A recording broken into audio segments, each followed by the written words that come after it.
సంక్రాంతి సంబరాలు అంబరాన్ని అంటుతున్నాయి. ప్రతి చోట కూడాను దీనికి సంబంధించి కార్యక్రమాలు జరగటం జరుగుతోంది.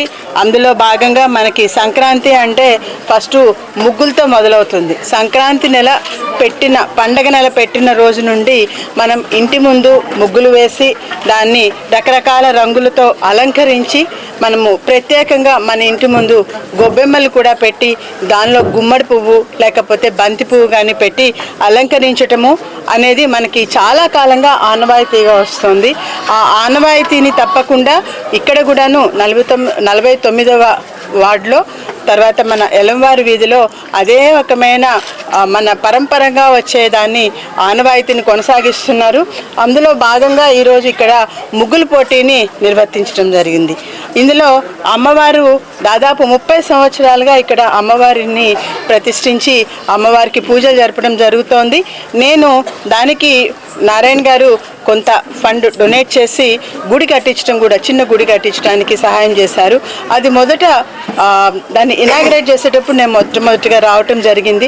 ఆ తర్వాత రకరకాల సందర్భాల్లో ఇక్కడ ఉండే ప్రతి ఒక్కరూ చాలా ఇష్టంతో పిలవటము, నేను అమ్మవారికి వచ్చి నా వైపు నుంచి దండం పెట్టుకొని మనసారా నమస్కారాలతో దీవించమని చెప్పి కోరటం జరుగుతోంది. ఆ ఆనవాయితీ ఇక్కడ ఈ ముగ్గుల పోటీలను కూడా దాదాపు 15 సంవత్సరాల నుంచి ప్రతి సంవత్సరం కండక్ట్ చేస్తూ ఉన్నారు. ఈ ముగ్గుల్లో ప్రత్యేకంగా ఉన్నది చిన్న స్థలం అయినప్పటికీ కూడాను వారి యొక్క మంచి హృదయము, మంచి మనసు, వాళ్ళ యొక్క పెద్ద మనసుని ఆ ముగ్గుల్లో పొందపరిచారు. దానిలో ప్రత్యేకంగా చెప్పుకోగలిగింది కలర్ కాంబినేషన్స్ను ఉన్న చిన్న ముగ్గైనా కూడాను అందులో చక్కటి కలర్ కాంబినేషన్స్తో ముగ్గులకి రంగులు వేయటం జరిగింది. అంతేకాకుండా మన యొక్క పండగని ప్రతిబింబిస్తూ దానికి పొంగళ్ళు పెట్టుకోవటం, అమ్మవారిని అక్కడ ప్రతిష్ఠించటం, తర్వాత ఇంకా చెరుకు గడలు కానివ్వండి, తర్వాత గాలిపటాలు కానివ్వండి, తర్వాత పైన హ్యాపీ సంక్రాంతి అని రాయటం, సంక్రాంతి శుభాకాంక్షలు అని రాయటం, ఆ విధంగా దాన్ని ప్రత్యేకంగా డెకరేట్ చేసి ఆ విధంగా ప్రజెంట్ చేయటం జరిగింది.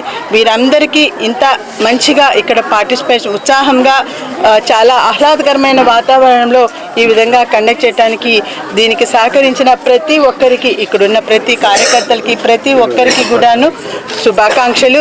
తర్వాత ప్రతి ఒక్కరికి కూడాను ఈ సందర్భంగా సంక్రాంతి శుభాకాంక్షలు అండి.